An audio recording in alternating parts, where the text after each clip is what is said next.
할렐루야. 하나님께서 오늘도 귀한 하루 허락하여 주셨습니다. 우리 다 함께 기도함으로 8월 25일 매일 주심 기도에 하나님 앞에 드립니다. 살아계신 아버지 하나님, 오늘도 주님을 사랑하며 또 교회를 사모하며 하나님 계신 이곳을 주님 앞에 너무나 사모하는 마음으로 나왔습니다. 그저 눈을 뜨고 감고 몸을 움직이는 것을 넘어서서 하나님을 사랑하는 마음으로 우리의 눈을 뜨고 우리의 입술로 고백을 하고 우리의 발걸음을 걸어가는 오늘 하루 되도록 간절히 바라며 나와왔습니다. 하나님, 또한 교회를 사랑하는 마음으로 주님 앞에 나와왔습니다. 하나님, 우리 높은 덕소교회를 주님이 사랑하여 주셔서 또 보살피고 이끌어 주셔서 교회의 한 걸음 한 걸음 앞으로 나아가는 걸음걸음을 주님 동행하여 주시고 이끌어 주시옵소서.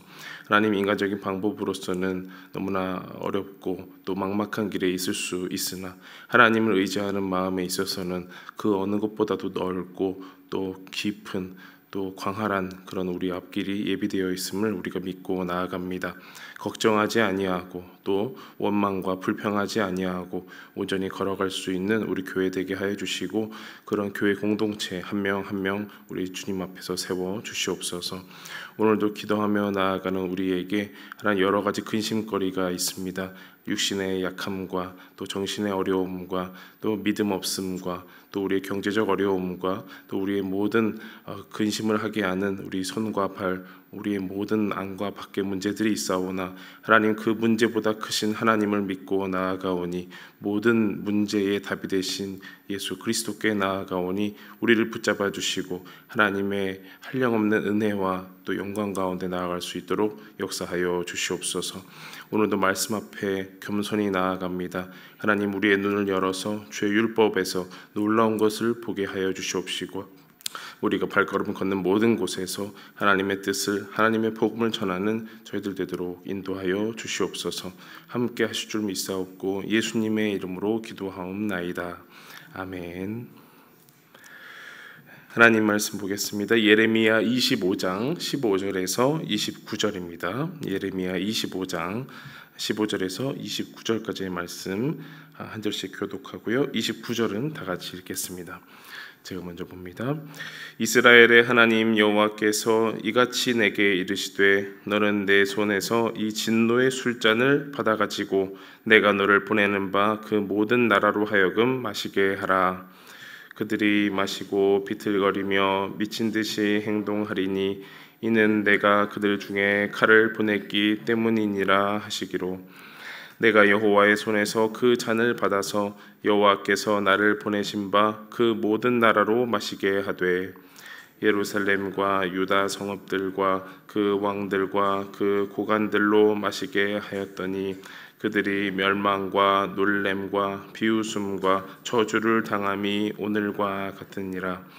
또 애굽의 왕 바로와 그의 신하들과 그의 고관들과 그의 모든 백성과 모든 섞여 사는 민족들과 우스 땅의 모든 왕과 블레셋 사람의 땅 모든 왕과 아스글론과 가사와 에그론과 아스돗의 나머지 사람들과 에돔과 모압과 암몬 자손과 두로의 모든 왕과 시돈의 모든 왕과 바다 건너쪽 섬의 왕들과 드단과 데마와 부스와 살적을 깎은 모든 자와 아라비아의 모든 왕과 광야에서 섞여 사는 민족들의 모든 왕과 시므리의 모든 왕과 엘람의 모든 왕과 메대의 모든 왕과 북쪽 원근의 모든 왕과 지면에 있는 세상의 모든 나라로 마시게 하니라. 세삭 왕은 그 후에 마시리라. 너는 그들에게 이르기를 만군의 여호와 이스라엘의 하나님 말씀에 너희는 내가 너희 가운데 보내는 칼 앞에서 마시며 취하여 토하고 엎드러져 다시는 일어나지 말아라 하셨느니라. 그들이 만일 네 손에서 잔을 받아 마시기를 거절하거든 너는 그들에게 이르기를 만군의 여호와께서 말씀하시기를 너희가 반드시 마셔야 하리라. 다 함께 보라, 내가 내 이름으로 일컬음을 받는 성에서부터 재앙 내리기를 시작하였은즉 너희가 어찌 능히 형벌을 면할 수 있느냐. 면하지 못하리니 이는 내가 칼을 불러 세상의 모든 주민을 칠 것임이라 하셨다 하라. 만군의 여호와의 말씀이니라. 아멘. 네, 이번 주까지 이제 예레미야서를 저희가 보고요. 또 다음 주는 시편의 말씀을 보는데요. 이제 예레미야 25장 이제 오늘하고 내일까지 하면 마무리가 되겠습니다. 예레미야의 이제 전반부라고 할 수가 있고요. 또 특히 이제 유다와 예루살렘 그리고 이제 열방을 향한 심판의 말씀이 계속 이어져 가는 것입니다. 예나 지금이나 변하지 않는 것이 있다면 인간의 역사이고 또 인간의 인생이고 또 그 안으로 가면 인간의 습성과 또 행태라고 볼 수가 있겠습니다. 그 중에서도 이 술 하면은 참 수천 년, 수만 년 이어져 온 그런 풍습이다, 습관이다, 또 행동이다 이렇게 볼 수가 있는데요. 오늘 말씀에서도 보면은 하나님께서 진노의 술잔이다. 또 이 술잔을 예레미야야 많은 나라들로 하여금 마시게 하라라고 하나님께서 말씀을 하십니다. 먼저는 예루살렘과 유다 성읍에 그리고 특별히 그 유다의 왕과 고관들을 마시게 하라. 그리고 열방들에게도 그걸 마시게 해서 하나님이 주시는 그 술을 마시고 취하게 하고 또 취하여 비틀거리고 미친 듯이 행동하게 하고 엎드려져서 일어나지 못하게 하라라고 하나님께서 말씀을 하십니다. 이것을 봤을 때 이거는 경험한 자만이 알 수 있는 그런 모습이다 이런 생각이 들어요.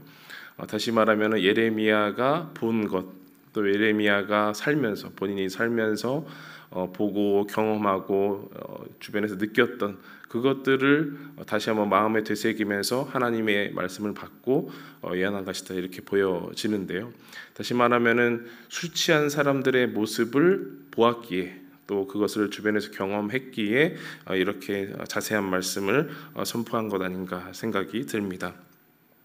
오늘 말씀에서 16절이죠. 16절 말씀을 보면요.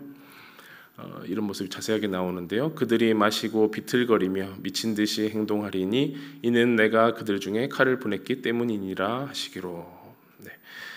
이 앞절에 보면은 진노의 술잔을 하나님께서 보내시니 그들로 마시게 하라. 그들이 마시고 비틀거리며 미친 듯이 행동할 것이다라고 말을 합니다. 술 취한 사람에게 이제 미친 듯이 행동할 거다라고 하는 이 말씀을 주시는데 이 당시에도 그렇게 사람들이 술을 마시고 취하고 비틀거림이 만연했다라는 거죠. 그런데 이 진노의 술잔을 봤을 때 그냥 하나님께서 취하라고 주신 것이 아니고 진노의 술잔이라는 거죠. 다시 말하면 심판의 술잔이라는 것인데 사람들은 그 심판의 말씀을 듣고도 별것 아닌 것처럼 또 여느 때와 다름없이 취해도 되는 것처럼 그 말씀을 받고도 취하여 비틀거리고 미친 듯이 행동하였다. 술 먹고 비틀거리는 것처럼 행동을 하였다라는 겁니다. 이런 것을 봤을 때 하나님의 심판 별것 아닌가 이렇게 생각을 할 수 있게 됩니다. 그저 뭐 술 취하고 비틀거리는 것 그것이 뭐가 문제인가 이렇게 생각을 할 수 있다는 거죠. 마치 술잔, 진노의 술잔이 내리게 돼도 피할 수 있을 것 같은 그런 느낌이 든다는 거죠. 뭐 마시고 취하지 뭐, 마시고 비틀거리지 뭐라고 생각이 들 수 있다라는 거죠. 마치 심판을 듣고도 하나님께로 돌아오지 않고 그 심판을 소중하게 또 귀중하게 엄중하게 여기지 않은 그 유다의 모습을 보게 되는 겁니다. 제가 왜 이렇게 단정적으로 말할 수 있냐면 저희 아버지가 살아계실 적에 참 술을 좋아하셨거든요. 네. 그래서 이 술잔과 또 이 술 먹은 사람들의 모습을 묘사할 때마다 저는 이제 경험적으로 딱 느끼게 되는 거죠. 술 먹은 사람의 모습은 이렇고 저렇구나. 외관적인 모습도 그렇습니다. 비틀거리고 정말 춤추는 사람처럼 미친 사람처럼 막 이렇게 흔들거리고 제어할 수 없는 그런 겉모습도 있고 어떤 말을 하더라도 그 다음날 되면 어떻게 해요? 하나도 기억을 못해요. 그래서 이제 아버지가 술을 취하고 들어오시면은 아무런 얘기를 안 하고 싶습니다. 저는. 왜냐? 아무리 얘기를 해도 그래 뭐 영호야 너를 사랑한다, 내가 잘못했다, 내가 미안하다, 아무런 얘기를 해도 그 다음 날이 되면 기억이 없기 때문에, 리셋이 되기 때문에 아무런 얘기를 하고 싶지 않은 모습들이 있는 거죠. 그러니까 술 취한 사람들의 모습을 보면은 겉이나 속이나 참 이제 답답한 모습인 거죠. 그것이 이제 유다의 모습이다, 또 이렇게 경험적으로 느끼게 되고요. 그래서 방금 읽었던 것처럼 이것이 하나님께서 주시는 그것이 술잔이었다면 피할 수 있지 않을까라는 생각이 드는데, 피할 수 없음을 말해주는 것이 바로 이 술잔이 그 속의 모습은 칼이라는 겁니다. 우리가 칼이라는 것을 방금 전에 읽기도 했는데요. 29절의 말씀도 함께 읽어보겠습니다. 29절. 다 함께 읽어볼까요? 시작.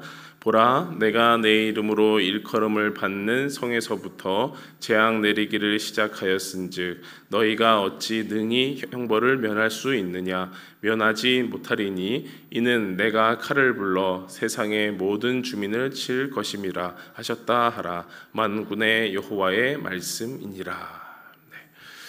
그냥 하나님도 아니고 만군의 여호와이신 그 칼을 빼들고 전쟁을 준비하시는 만군의 여호와께서 말씀하시기를 너희가 형벌을 면할 수 있을 것 같으냐?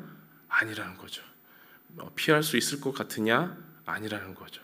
마치 그 진노의 술잔을 거절할 수 있을 것 같으냐? 아니라는 거죠. 그 이유는 그것이 사실은 칼이기 때문에, 사람을 해할 수 있는 칼이기 때문에, 전쟁이기 때문에 너희가 결코 피할 수 없을 것이다 라는 겁니다. 또한 이것들이 먼 곳에서 일어나는 것이 아니고 예루살렘 성에서부터 재앙이 일어납니다. 그 예루살렘 성이 어떤 성입니까? 하나님이 사랑하시겠다라고 하는 그 나라, 그 선민이라고 하는 그 나라의 가장 중요한 성, 그리고 무엇보다 하나님의 성전이 있는 그 성 아니겠습니까? 하나님의 성전이 있는 성을 하나님께서 칠 것이니 그 누가 피하겠느냐? 핑계 댈 수도 없고 피할 수도 없는 일이 바로 하나님의 심판이라는 것입니다. 이렇게 하나님께서 아끼시고 또 사랑하시는 일을 위한 심판이 어제 오늘 일은 아닌 것입니다. 성경에도 보면은 이제 노아의 방주, 또 노아의 홍수 사건이 있지 않습니까? 하나님께서 친히 이 땅과 하늘 모든 만물을 지으시고 보시기에 참 좋았더라라고 말씀하시면서 사람도 지으시고 했지만 결국에는 홍수로 인해서 모든 것을 다 쓸어버리지 않으십니까? 그래서 하나님께서는 자신이 지으신 것이더라도 그 모습이 마음에 들지 않으시면, 그 모습이 심판받을 모습이면 재앙을 내리신다라는 것을 우리는 가장 성경의 앞부분에서부터도 알 수 있는 것입니다. 그것이 이스라엘 그리고 예루살렘이라고 해서 다를 것이 전혀 없다라는 거죠. 예루살렘 성이 멸망한 것이 그냥 그 성벽 멸망한 것을 넘어서서 온 세계를 향한 심판이 이미 시작되었고 그것이 실행되고 있다라는 것을 우리가 볼 수 있는 것이죠. 그러면 그 심판의 속모습은 어떨까? 심판의 겉모습은 술 먹은 사람 같고 또 칼이 오는 것 같아서 무섭고 이런 심판의 겉모습이 있는데 그 심판의 속모습은 무엇일까? 하나님께서 정말 우리가 취하기를 원하시고 칼에 찔려서 아프고 죽기를 원하시는 것일까? 그 심판의 속모습은 그것이 아니다라는 겁니다. 심판의 속모습은 우리가 어제 또 주초에도 읽었지만 하나님께로 돌아오라라는 거죠. 심판의 속모습은 하나님께로 돌아오라. 제가 전에 바이블 클래스나 또 설교할 때나 이렇게 자주 말씀드렸던 것은 하나님의 구원과 심판은 동전의 양면과 같다 이런 말씀을 드렸어요. 이제 예화로서 동전이 한쪽에 숫자만 써 있고 다른 쪽은 아무것도 안 써 있다. 그럼 동전으로서 기능을 할 수 있나요? 아니죠. 네. 크기와 무게는 같더라도 그것은 동전으로서 온전한 기능을 할 수가 없는 것이죠. 동전의 앞면, 뒷면처럼 구원과 심판이 같이 병행한다는 것이 하나님의 구원과 심판의 모습이겠습니다.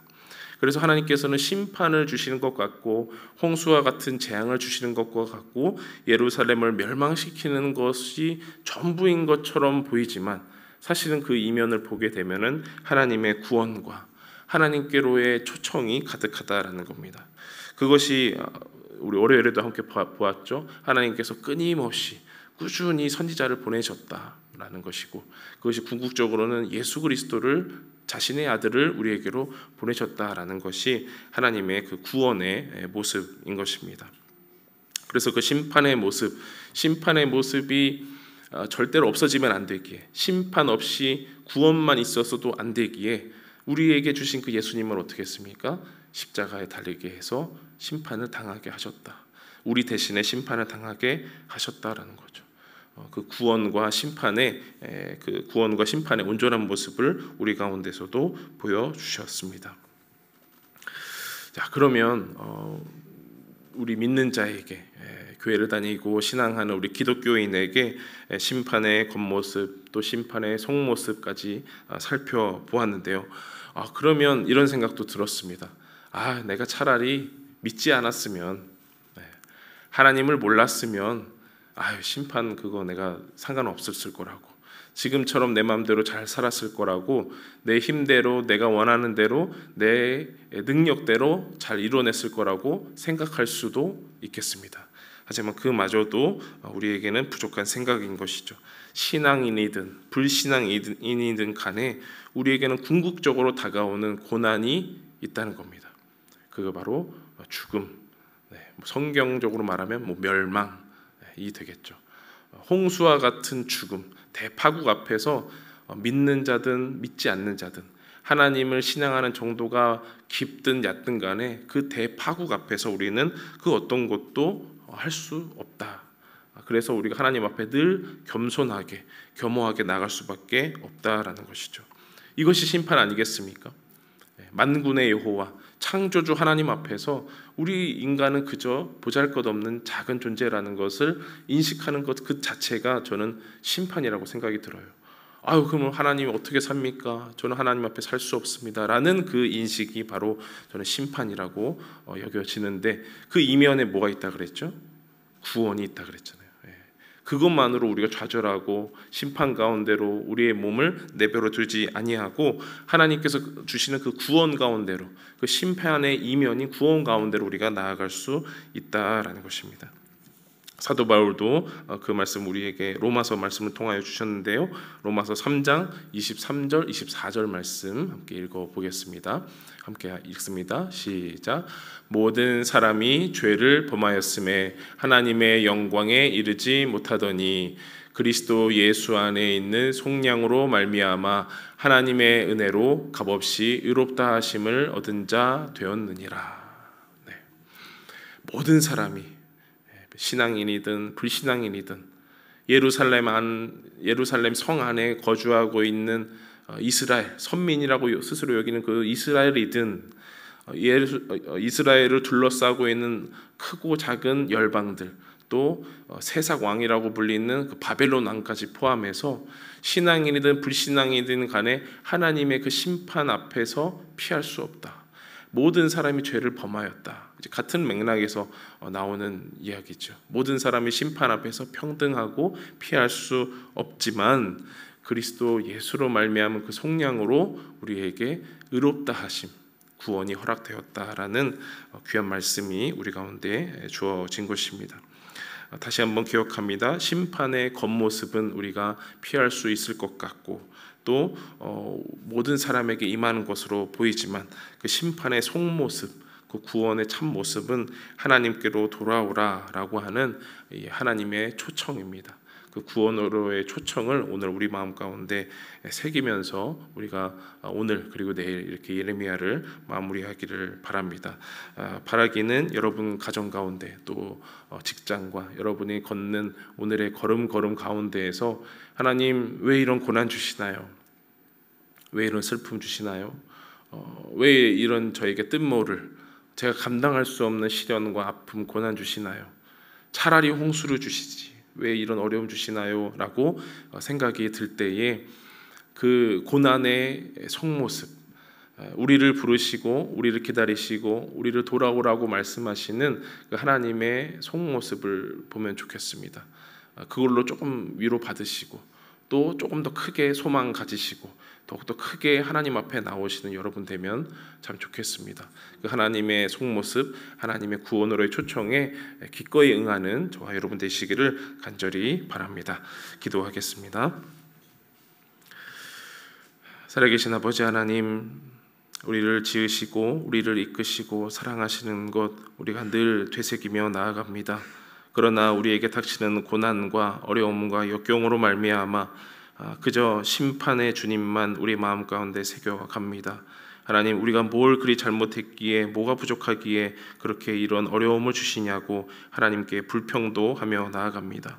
그러나 주님, 그 심판의 속모습을 이 시간 들여다봅니다. 하나님께로 돌아오라고 끊임없이 말씀하시고 초청하시는 하나님의 속모습, 진짜 모습을 보게 됩니다. 하나님, 부족하고 부족한 우리의 모습들 주님 용서하여 주시고 오늘도 다시 한번 주님께로 돌이키며 나아가는 우리 모두와 또 우리 가정과 또 나의 발걸음 될 수 있도록 역사하여 주시옵소서.